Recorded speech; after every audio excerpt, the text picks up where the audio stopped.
Very good morning everyone. How are you? कैसे हैं आप सभी लोग? बढ़िया।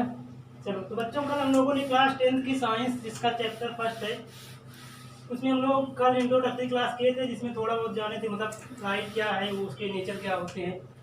और हम लोग गोली दर्पण के बारे में थोड़ा सा पढ़े थे, मतलब वो कैसे बनाया जाता है, कितने प्रकार होते हैं। तो आज हम लोग आगे पार्ट 2 कंप्लीट करेंगे जहाँ से कल छोड़े थे। तो आज देखते हैं आगे क्या है, गोली दर्पण क्या है, वही पढ़ते हैं। तो कल हम लोगों ने सीखा था कि गोली दर्पण हम लोग बनाते कैसे हैं, वो कितने प्रकार के होते हैं। तो गोली दर्पण कल पहले 2 प्रकार के होते हैं, उत्तल दर्पण और अवतल दर्पण। तो आज वहीं से आगे शुरू करते हैं। तो पहले हेडिंग लगाइए आप लोग, अवतल दर्पण। अवतल दर्पण, अवतल दर्पण, इसको अंग्रेजी में बोलते हैं concave mirror, CONCAV, concave mirror, अवतल दर्पण। तो देखो इसका परिभाषा क्या होती है कि ऐसे गोली दर्पण, ऐसे गोली दर्पण, ऐसे गोली दर्पण जिनके उभरे हुए भाग में, उभरे हुए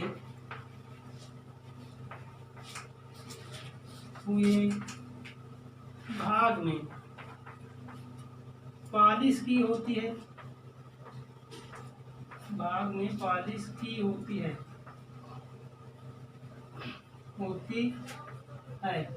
तथा इसका अंदर वाला भाग, तथा इसका अंदर वाला भाग,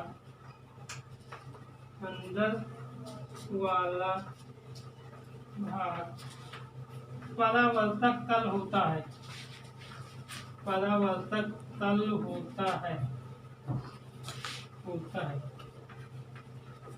ठीक, मतलब कल हम लोगों ने पढ़ा गोली दर्पण 2 प्रकार होते हैं, अवतल दर्पण और उत्तल दर्पण। तो पहला है अवतल दर्पण। तो इसकी परिभाषा क्या है कि ऐसे गोली दर्पण जिनके उभरे हुए भाग में पालिश की होती है तथा इसका अंदर वाला भाग परावर्तक तल होता है। थोड़ा इसको फिगर समझो कैसे। ये हमने बना दिया। अब इसका उभरा हुआ भाग, उभरा हुआ भाग यानी ये वाला बाहर वाला, इधर क्या होती है, पालिश की होती है। इस साइड इसके पालिश की होती है। और उसका जो अंदर वाला भाग है, ये वाला धंसा हुआ हिस्सा, ये अंदर वाला भाग क्या होता है, परावर्तक तल होता है। मतलब यहाँ से प्रकाश का परावर्तन होता है, परावर्तक तल। ठीक, तो इसको हम लोग क्या कहते हैं, इसे कहते हैं अवतल दर्पण। मतलब इसके बाहर पालिश होती है और अंदर परावर्तक तल होता है, उसे अवतल दर्पण कहा जाता है। अब इसका दूसरा क्या था, उत्तल दर्पण। तो इसको हम लोग उत्तल दर्पण लिखते हैं।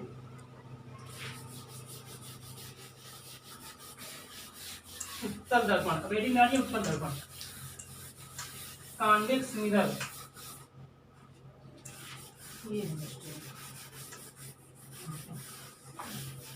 उत्तल दर्पण, उत्तल दर्पण, convex mirror, convex mirror, convex mirror. तो चलो इसकी परिभाषा देखते हैं। मतलब इसकी परिभाषा क्या होगी, ऐसे गोली दर्पण, ऐसे गोलीय दर्पण जिनके अंदर वाले भाग में पालिश होती है, अंदर वाले भाग में पालिश होती है, पालिश होती है तथा बाहरी भाग, बाहरी भाग या फिर लिख सकते हैं उभरा हुआ भाग, उभरा हुआ भाग परावर्तक तल होता है, परावर्तक तल होता है, परावर्तक तल होता है। ठीक, मतलब ऐसे गोली दर्पण जिनके अंदर वाले भाग में पालिश की होती तथा उनका बाहरी भाग यानी कि जो उभरा हुआ भाग होता है वो क्या होता है, परावर्तक तल होता है। यानी अंदर वाले भाग से क्या होता है, पालिश, और बाहर से परावर्तन होता है। तो इसका फिगर देखो कैसे बनता है। इसका फिगर हम लोग कैसे बनाएंगे, ये ऐसे। अब इसके अंदर पॉलिश करना है, उसमें बाहर पॉलिश किए थे, इसमें अंदर करेंगे। ये इसके अंदर वाले भाग में हमने पॉलिश कर दिया, ये अंदर वाले में पॉलिश हो गई। अब इसका ये जो बाहरी भाग है, यहाँ से क्या होगा, प्रकाश का परावर्तन, तो इसे क्या बोलेंगे, इसे हम लोग बोलेंगे परावर्तक तल, परावर्तक तल। ठीक, तो ये आपका कौन सा दर्पण हो गया, इसका नाम हो गया उत्तल दर्पण, उत्तल दर्पण। तो बात समझ आई, मतलब दोनों दर्पण हमने पढ़ लिया, उत्तल दर्पण और उत्तल दर्पण। उत्तल दर्पण में क्या होता है कि इसके बाहरी वाले भाग में पॉलिश होती है और अंदर वाला तल परावर्तक तल होता है। और उत्तल इसका उल्टा, मतलब इसमें अंदर पॉलिश होती है, बाहर से परावर्तक तल होता है, मतलब इसके बाहरी भाग से प्रकाश का परावर्तन होता है। मतलब जिस भाग से परावर्तन होता है उस वाले तल को हम लोग क्या बोलते हैं, उसे बोलते हैं परावर्तक तल। मतलब इस वाले भाग से परावर्तन होगा प्रकाश का, तो इसे हम लोग क्या कहेंगे, इसे कहेंगे परावर्तक तल। ठीक, बात समझ आई। चलो इसे नोट करो। अब इसके बाद हम लोग थोड़ा कुछ इन मतलब दर्पणों से संबंधित कुछ परिभाषाएं हैं उनको देखते हैं। तो अगली हेडिंग डालिए, गोलीय दर्पण से संबंधित, गोलीय दर्पण से संबंधित, गोलीय दर्पण से संबंधित, संबंधित विभिन्न विभिन्न परिभाषाएं, परिभाषाएं इसके अंग्रेजी की definitions, definitions related to, related to spherical mirror, spherical mirror, mirror. ठीक, मतलब गोलीय दर्पण से संबंधित कुछ चीजें हमको परिभाषाएं देखना है। तो इसमें पहली परिभाषा आप लोग डाल लीजिए, वक्रता केंद्र। सबसे पहली परिभाषा है वक्रता केंद्र, जिसको हम लोग बोलते हैं centre of curvature, centre of curvature, centre of curvature, वक्रता केंद्र। ठीक, पहली परिभाषा क्या है, वक्रता केंद्र। तो इसको लिखो। तो परिभाषा इसकी क्या है कि इसकी परिभाषा हम लोग दो प्रकार से लिख सकते हैं। पहली परिभाषा देखते हैं क्या है कि मतलब गोलीय दर्पण, गोलीय दर्पण, गोलीय दर्पण जिस खोखले गोले का, जिस खोखले गोले का आधा भाग होता है, आधा भाग होता है, आधा भाग होता है, उस गोले के केंद्र को, उस गोले के केंद्र को, केंद्र को दर्पण का, दर्पण का वक्रता केंद्र कहा जाता है, वक्रता केंद्र कहा जाता है, कहा जाता है। आगे लिखो, इसे, इसे सी, बड़े लेटर से लिखना, इसे सी से प्रदर्शित करते हैं, प्रदर्शित करते हैं। ठीक, मतलब पहली परिभाषा क्या है कि वक्रता केंद्र में देखना है। तो गोलीय दर्पण जिस खोखले गोले का आधा भाग होता है, मतलब हमने कल पढ़ा था कि गोलीय दर्पण कैसे बनाते हैं, खोखला गोला होता है, उस गोले काटते हैं, तो भाई एक गोला था तो गोले का एक सेंटर था, हुआ केंद्र। तो मतलब हमने इस दर्पण को जिस गोले से बनाया है, उसी गोले के केंद्र को हम क्या कहेंगे, दर्पण का वक्रता केंद्र कहेंगे। थोड़ा इसको समझो यहाँ पे। मान लो इसका हम फिगर बनाए, तो मान लीजिए गोला था, इसको हमने काटा, काट के ऐसे दो भाग बनाए। अब अगर ये गोला था तो ये गोले का भी सेंटर कहाँ होगा, मान लीजिए सेंटर है, ठीक है। तो ये गोले का जो सेंटर था, यही सेंटर को हम लोग क्या कहेंगे, दर्पण का वक्रता केंद्र कहेंगे। अब इसको हम ऐसे बनाएंगे, मान लो ये था तो इसका यहाँ पे बीच में ना होगा सेंटर, तो ये इसका हो जाएगा सेंटर। ठीक, तो इसकी परिभाषा लिखो, फिर इसको फिगर से बना थोड़ा समझते हैं। अब इसका फिगर थोड़ा देखते हैं कैसे बनाएंगे।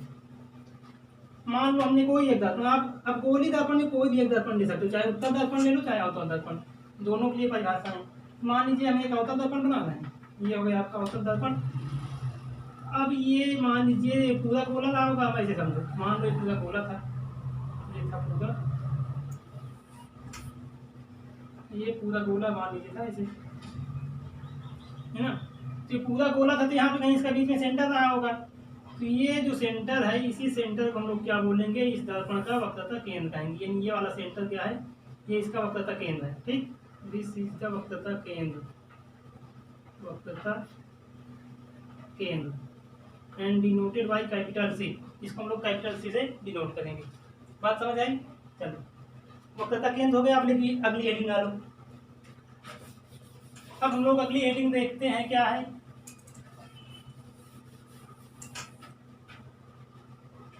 दूसरी हेडिंग डालो, दर्पण का ध्रुव, दर्पण का ध्रुव, pole of mirror, pole of mirror, दर्पण का ध्रुव। तो इसकी परिभाषा लिखो, पहले समझते हैं। तो इसमें लिखो, गोलीय दर्पण के, गोलीय दर्पण के परावर्तक तल, परावर्तक तल के मध्य बिंदु को, मध्य बिंदु को दर्पण का ध्रुव कहा जाता है, दर्पण का ध्रुव कहा जाता है, ठीक। मतलब गोलीय दर्पण का जो परावर्तक तल होगा, उस परावर्तक तल के मध्य बिंदु को, परावर्तक तल के मध्य बिंदु को हम लोग क्या कहेंगे, दर्पण का ध्रुव कहेंगे। थोड़ा इसको समझो कैसे। मतलब मान लो ये हमने बना लिया गोलीय दर्पण, ये कौन सा है, अवतल दर्पण है ना, गोलीय दर्पण में अवतल दर्पण है। तो इसका परावर्तक तल, मतलब इधर पालिश नहीं है, ये वाला तल इसका परावर्तक तल है। तो ये जो अंदर वाला तल है, मतलब इसके अंदर वाला जहाँ पालिश नहीं है, इस परावर्तक तल के मध्य बिंदु, मान लो ये मध्य बिंदु इसका यहाँ पे सेंटर है, ये मध्य बिंदु, तो इस मध्य बिंदु को हम लोग क्या कहेंगे, इसका ध्रुव कहेंगे, और इसको पी से डिनोट करेंगे, ये ध्रुव कहलाएगा, ठीक। मतलब जो दर्पण है, इस दर्पण के परावर्तक तल, मतलब जहाँ पालिश नहीं की हुई वो वाला तल परावर्तक तल है। तो इस परावर्तक तल का जो मध्य बिंदु, मतलब बीच वाला भाग, इसे क्या कहेंगे, दर्पण का ध्रुव, और इसको हम लोग पी से डिनोट करेंगे। बात समझ आई? चलो अब अगली हेडिंग डालो।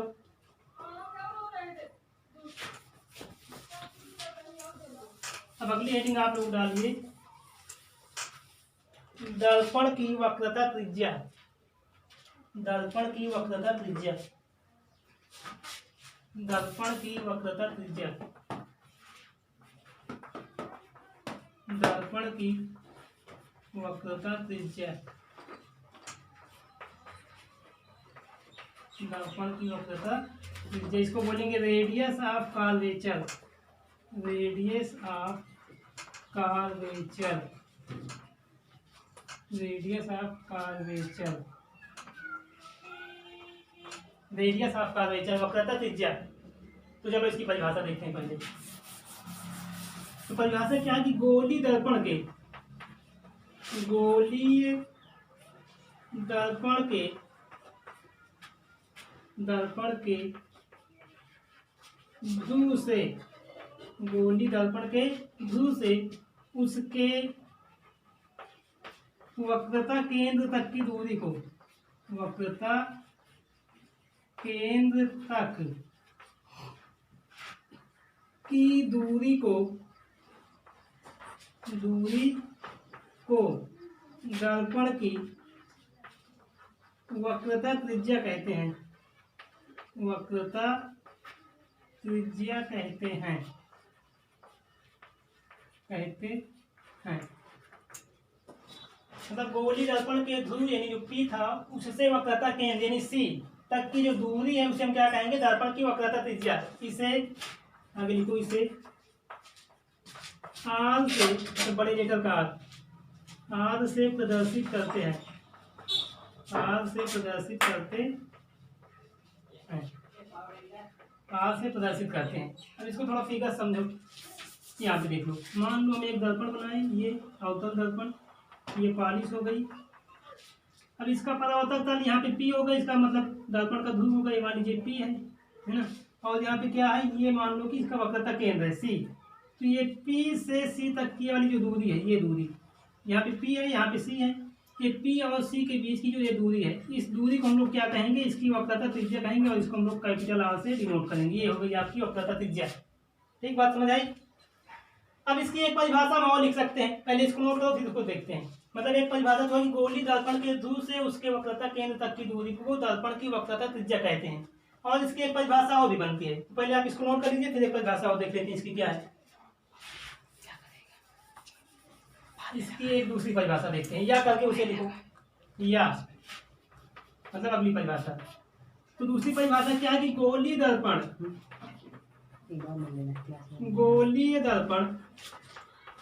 जिस खोखले गोले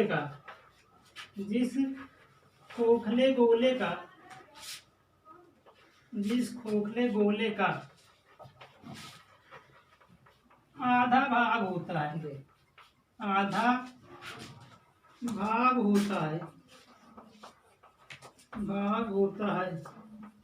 उस गोले की त्रिज्या को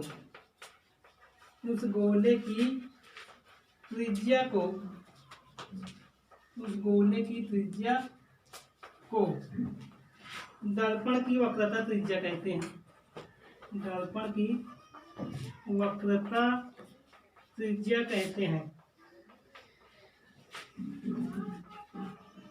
की वक्रता त्रिज्या कहते हैं। एक परिभाषा इसकी ये भी होगी।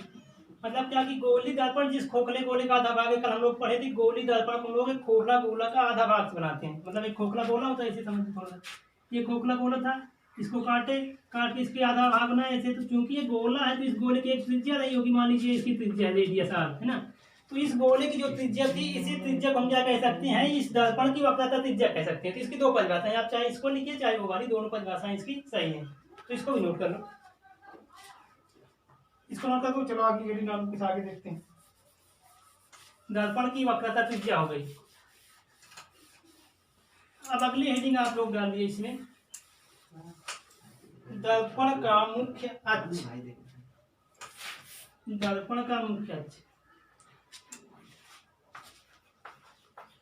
दर्पण का मुख्य अक्ष, इसको बोलते हैं main axis. Main axis of mirror, main axis of mirror, दर्पण का मुख्य अक्ष। ठीक, तो चलो इसको लिखो। इसकी परिभाषा क्या है कि गोलीय दर्पण के ध्रुव तथा ध्रुव मतलब पी तथा वक्रता केंद्र यानी सी को मिलाने वाली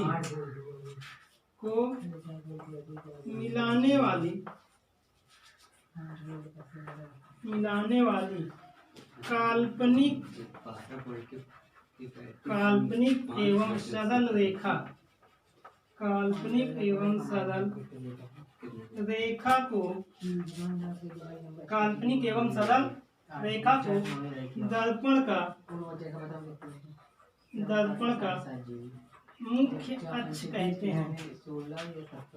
दर्पण का मुख्य अक्ष कहते हैं।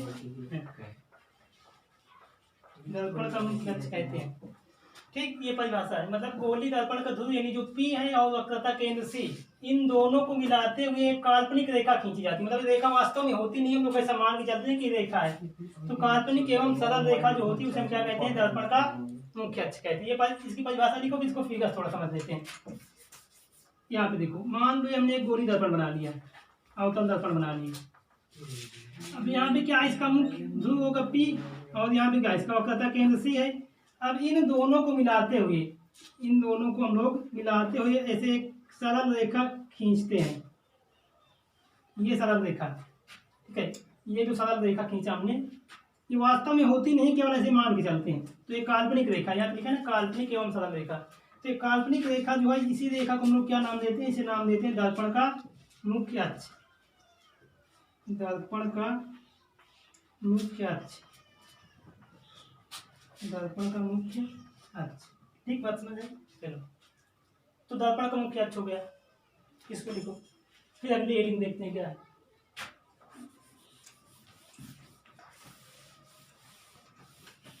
दर्पण का मुख्य अक्ष। अब आगे कुछ देखो क्या है अगली हेडिंग। अगली हेडिंग हम लोग देखते हैं, दर्पण की फोकस दूरी किसे कहते हैं। दर्पण की फोकस दूरी, दर्पण की फोकस दूरी, दर्पण की फोकस दूरी। अच्छा, इससे पहले मुख्य फोकस लिख लो। दर्पण की मुख्य फोकस, दर्पण की मुख्य फोकस, दर्पण की मुख्य फोकस, दर्पण की मुख्य फोकस, प्रिंसिपल फोकल को बोलते हैं, प्रिंसिपल फोकल ऑफ मिरर। दर्पण की मुख्य focus, principal focal of mirror. तो इसकी परिभाषा क्या है कि गोली दर्पण, पहली परिभाषा नहीं, गोली दर्पण के, गोली दर्पण के, दर्पण के मुख्य अक्ष पर, मुख्य अक्ष पर रखी हुई, मुख्य अक्ष पर रखी हुई वस्तु से चलने वाली, वस्तु से चलने वाली, वस्तु से चल, वस्तु से ऐसे लिखो, वस्तु से मुख्य अक्ष के, वस्तु से मुख्य अक्ष के समांतर, मुख्य अक्ष के समांतर, मुख्य अक्ष के समांतर चलने वाली प्रकाश की किरणें, चलने वाली प्रकाश की किरणें, प्रकाश की किरणें दर्पण से परावर्तन के पश्चात, दर्पण से परावर्तन के पश्चात, परावर्तन के पश्चात जिस बिंदु से होकर, जिस बिंदु से होकर जाती हैं, जिस बिंदु से होकर जाती हैं, उस बिंदु को, उस बिंदु को मुख्य फोकस कहा जाता है, मुख्य फोकस। इसको हम लोग कैपिटल एफ से डिनोट करते हैं, मुख्य फोकस एफ कहा जाता है, कहा जाता है। ठीक परिभाषा समझो, मतलब गोली दर्पण के मुख्य अक्ष पर रखी हुई वस्तु से चलने वाली, मुख्य अक्ष पर रखी वस्तु से मुख्य अक्ष के समांतर चलने वाली प्रकाश की किरणें दर्पण से परावर्तन के पश्चात जिस बिंदु से होकर जाती हैं, उस बिंदु को क्या कहा जाता है, मुख्य फोकस। और इसको हम लोग कैपिटल यानी बड़े लेटर के एफ से प्रदर्शित करते हैं। ठीक है, इसको अब देखो फिगर समझो, इसका फिगर कैसे बनेगा।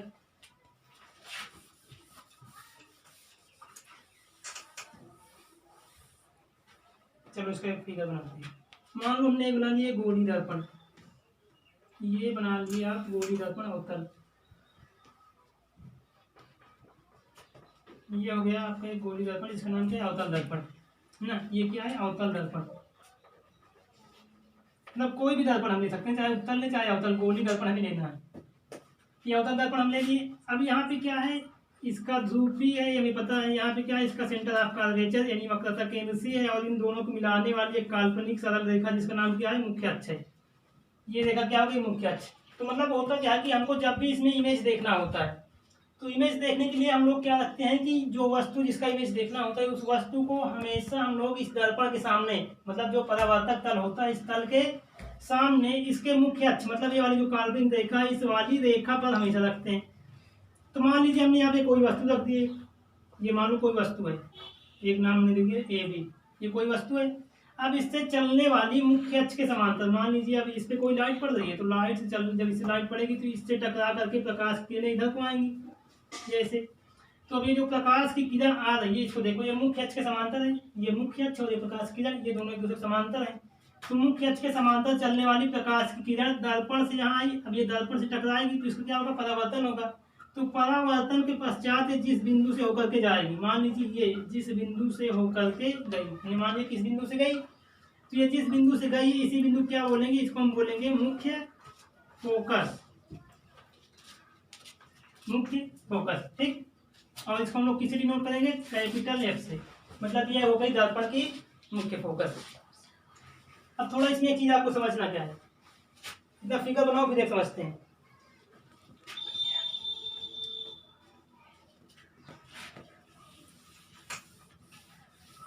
देखो समझना क्या है कि मान लीजिए हम ये बना लिए अवतल दर्पण, दोनों इसे बनाते हैं। ये हमने बनाया इधर क्या, अवतल दर्पण,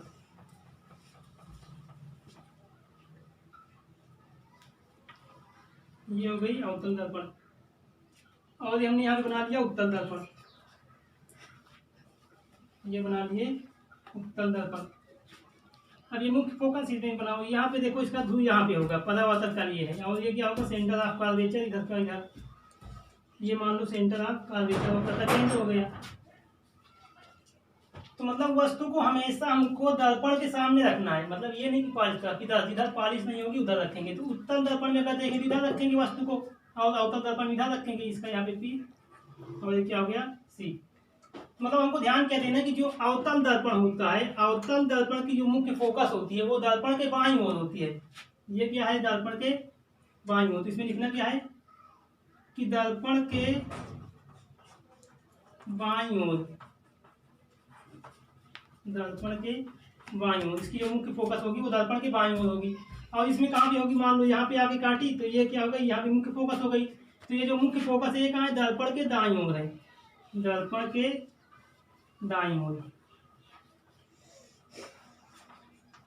ठीक। तो आपको ये चीज याद रखनी है कि जो अवतल दर्पण होता है उसकी मुख्य फोकस हमेशा दर्पण के बाईं ओर होती है, और जो उत्तल दर्पण होता है उसकी मुख्य फोकस हमेशा दर्पण के बाईं ओर होती है। ये चीज याद रखना है, आगे इसमें कुछ हमको न्यूमेरिकल करने में मतलब आसानी होगी, ठीक है, बात समझ आ गई। मतलब दोनों की परिभाषा वही है, दोनों में फर्क सिर्फ इतना है कि जो अवतल दर्पण है उसकी फोकस दूरी दर्पण के बाईं ओर बनती है, और जो उत्तल दर्पण है इसकी फोकस दूरी दर्पण के दाईं ओर बनती है, ठीक है। अब इसको दोनों फिगर बना लो, चलो ये बना लो। अपनी हेडिंग डालते हैं हम लोग, दर्पण की फोकस दूरी, दर्पण की फोकस दूरी, दर्पण की फोकस दूरी, दर्पण की फोकस दूरी,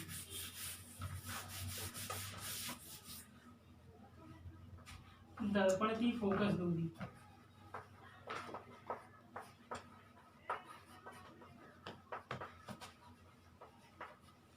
दर्पण की फोकस दूरी इसको बोलते हैं focal length, focal FOCAL, focal length of mirror, focal length of mirror मतलब दर्पण की फोकस दूरी। तो चलो इसकी परिभाषा पहले लिखो, इसकी परिभाषा क्या है कि गोली दर्पण के, अभी हम लोग सारी बात गोली दर्पण की कर रहे हैं, गोली दर्पण के, गोली दर्पण के ध्रुव से, ध्रुव यानी कि P से उसके मुख्य फोकस, उसके मुख्य फोकस,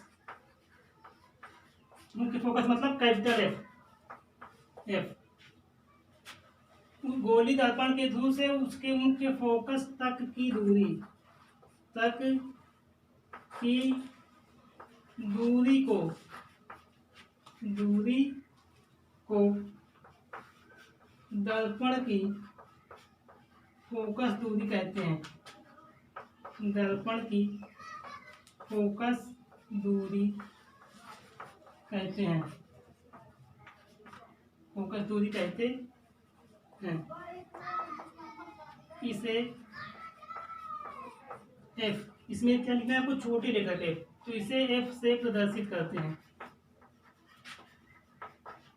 एफ से प्रदर्शित करते हैं। ठीक है, बात समझ आई? मतलब नहीं क्या था कि जो गोली दर्पण का ध्रुव है यानी पी है और उसकी मुख्य फोकस यानी कैपिटल एफ, तो पी से एफ तक की जो दूरी है, दूरी को दर्पण की फोकस दूरी कहते हैं। और इसको हम लोग कैसे डिनोट करेंगे, स्मॉल लेटर एफ से, मतलब मुख्य फोकस को कैपिटल एफ से डिनोट करते हैं और फोकस दूरी को स्मॉल एफ से डिनोट करते हैं। ठीक है, मतलब इसको स्मॉल एफ से प्रदर्शित करते हैं। तो परिभाषा लिखो, फिर इसकी थोड़ा इसको फिगर बनाते हैं, फिगर समझते हैं मतलब कैसे। तो इसका फिगर देखो कैसे। अब इसके लिए भी हम लोग दोनों दर्पण बना लेते हैं, उत्तल दर्पण और अवतल दर्पण दोनों बनाएंगे। ये मान हमने बना लिया अवतल दर्पण, यहाँ पे बना लेते हैं उत्तल दर्पण। ये हो गया उत्तल दर्पण और ये हो गया अवतल।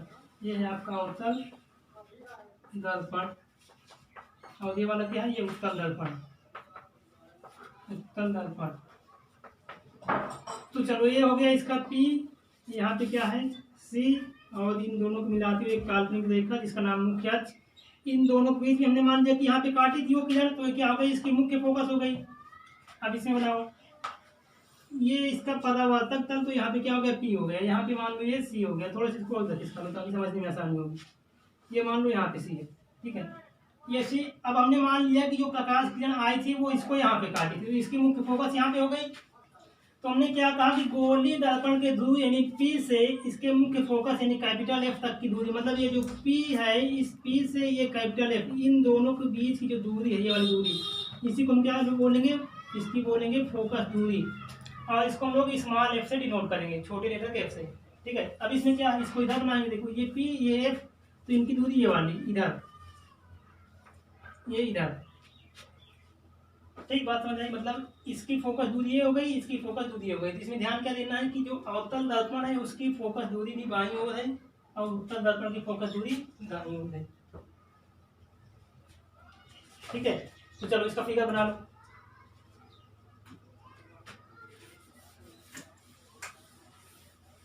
तो ये कुछ चीजें हो गई, अब एक आध परिभाषाएं और बच्चे उसको देखते हैं।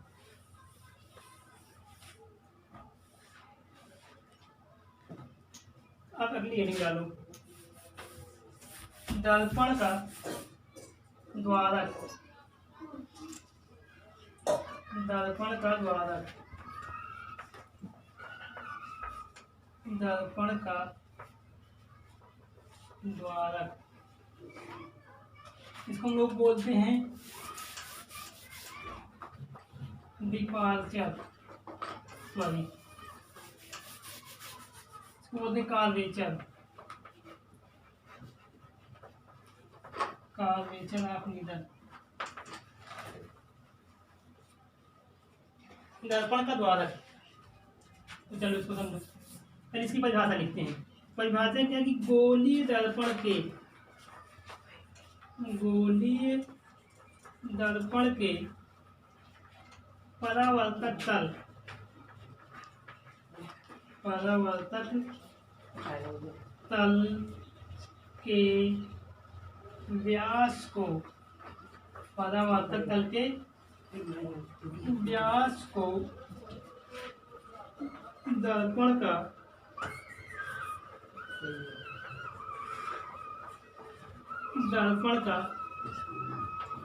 द्वारक कहा जाता है, दर्पण का द्वारक कहा जाता है। ठीक है, मतलब गोली दर्पण का जो परावर्तक तल है उसके व्यास को क्या कहेंगे, दर्पण का द्वारक कहेंगे। इसको थोड़ा समझो कैसे हमने क्या कहा, मतलब मान लो एक दर्पण बना लिए, ये मान लो अवतल दर्पण बना लिए, तो इसका परावर्तक तल ये नहीं है, जो पूरा अंदर वाला तल यहाँ से लेकर के यहाँ तक, ये यहाँ से शुरू करो, यहाँ से पूरा यहाँ तक ये परावर्तक तल है। तो इस परावर्तक तल का जो पूरा व्यास, मतलब ऐसा समझो कि ये यहाँ से लेकर के यहाँ तक की जो पूरी दूरी है, ये वाली दूरी, यहाँ से शुरू करो, यहाँ से अगर हम शुरू करें तो यहाँ से लेकर के यहाँ तक की जो पूरी दूरी ये वाली है ना, ये जो दूरी है, इसी दूरी को हम क्या कहेंगे, इसका द्वारक कहते हैं। ऐसे समझ लो कि ये द्वारक है, तुम्हारा ये द्वारक है। मतलब यहाँ से शुरू करो, यहाँ से यहाँ तक की पूरी दूरी क्या है दर्पण का द्वारा लेना है। ठीक बात समझ आई। तो ये थी दर्पण से संबंधित कुछ परिभाषाएं हमने समझ ली। मतलब दर्पण का फोकस क्या होता है, मुख्य फोकस क्या है, फोकस दूरी, उसकी वक्रता, त्रिज्या, वक्रता केंद्र, ये सारी चीजें आपसे पेपर में कभी पूछ ली जाती है 2 नंबर में, तो इनको आपको याद रखना है। ठीक है। अब एक चीज आपको ध्यान क्या देना है, नोट डाल कर लिख लो। नोट डाल के लिखना ये है कि ये सभी परिभाषाएं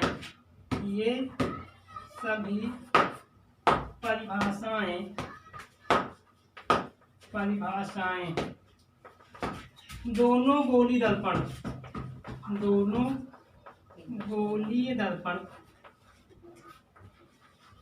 तो गोलीय दर्पण 2 प्रकार के होते हैं ना, दोनों गोलीय दर्पण, तो फिर क्या लिख लो, अवतल और उत्तल, अवतल एवं उत्तल के लिए हैं।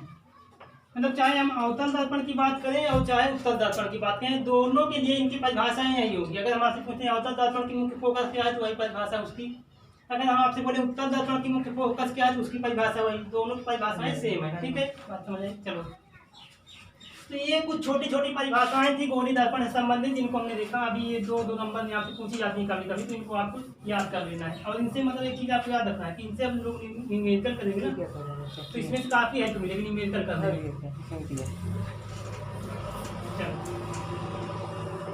अब हम लोग आगे पढ़ेंगे कि गोलीय दर्पण द्वारा प्रतिबिंब का बनना, लेकिन उससे पहले थोड़ा सा हमको कुछ समझना पड़ेगा, मतलब प्रतिबिंब कैसे बनते हैं। तो पहले हम लोग कुछ लिखते हैं, अगर ये निकालो कि गोलीय दर्पण के लिए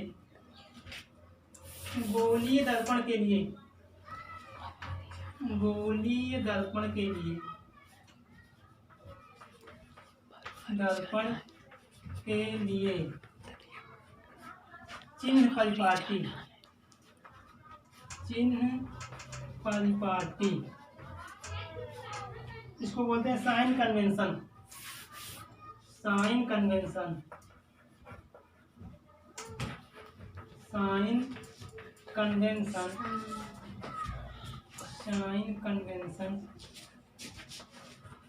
फॉर स्फेरिकल मिरर,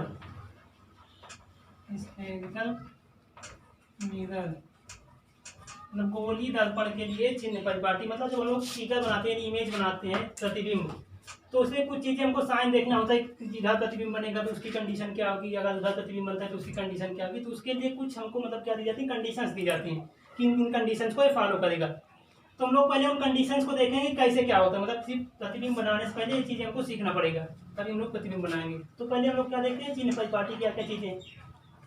तो इसमें पहला पॉइंट क्या है, मान लो पहले एक गोलीय दर्पण बनाते हैं इधर, इसे थोड़ा समझो। हमने ये बना लिया एक गोलीय दर्पण, ये हो गया एक गोलीय दर्पण यानी कि स्फेरिकल मिरर। मान लो ये अवतल दर्पण हमने बना लिया, ठीक है।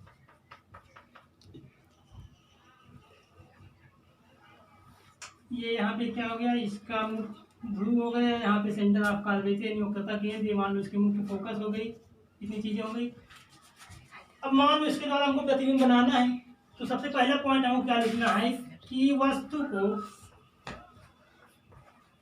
को हमेशा दर्पण के सामने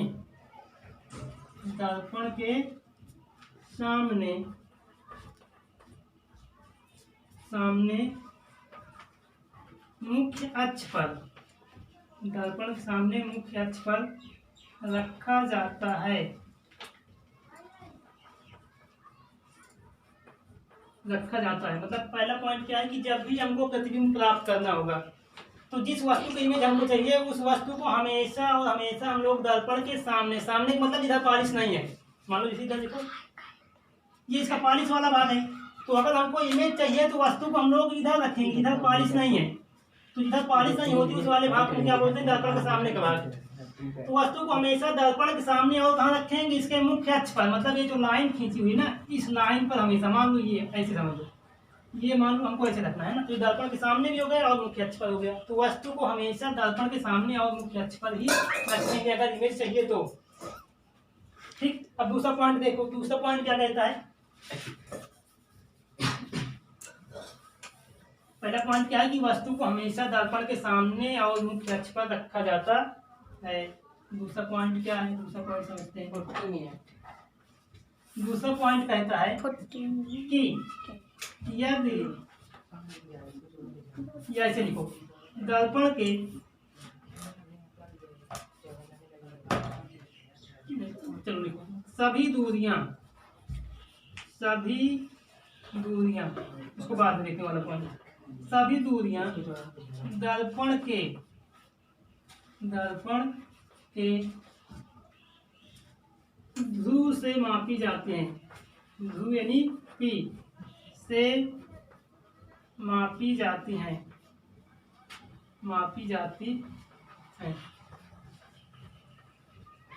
ठीक है, मतलब हमने क्या कहा कि अब मान लो कोई दूरी मापना है, ऐसे समझो, एक थोड़ा सी इमेज बनाते हैं।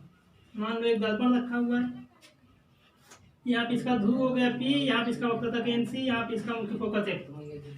हमने कहा दर्पण का जो दर्पण की मुख्य फोकस, या ऐसे समझो दर्पण की वक्रता त्रिज्या, हमने कहा दर्पण की वक्रता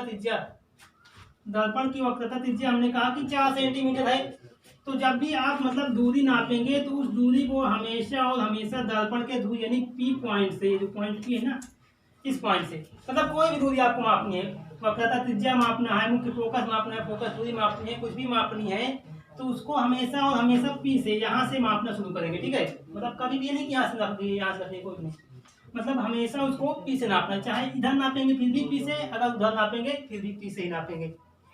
ठीक, ये दूसरा पॉइंट हुआ। अब तीसरा पॉइंट देखो, तीसरा पॉइंट क्या है।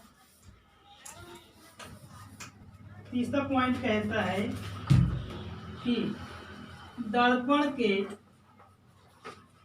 बाईं ओर की सभी दूरियां, दर्पण के बाईं ओर की सभी दूरियां नेगेटिव यानी कि ऋणात्मक होती हैं। ऋणात्मक होती हैं।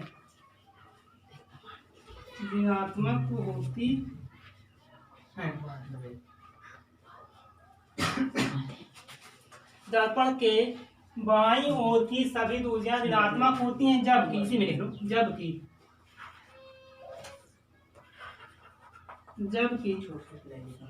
दाईं ओर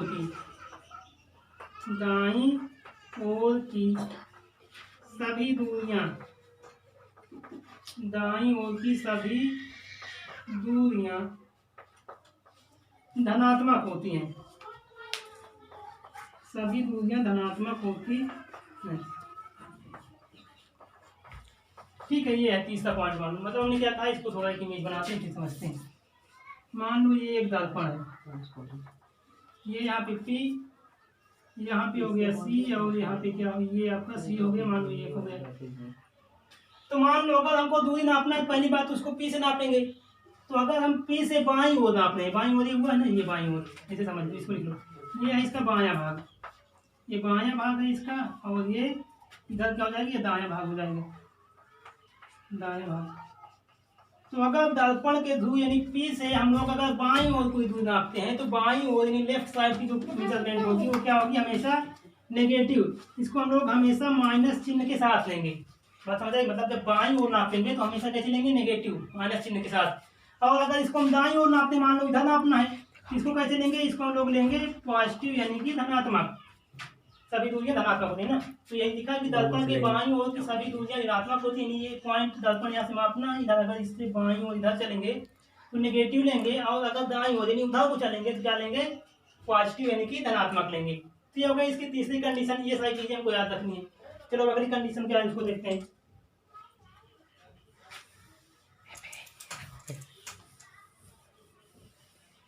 तीसरी बात क्या है कि हमको देखना है कि मान लो, लिखो पहले तीसरी चौथी, मतलब जो भी हो, चौथी साथ, चलो इसको लिखो, चौथी है, मतलब दर्पण के मुख्य अक्ष के ऊपर की सभी दूरियां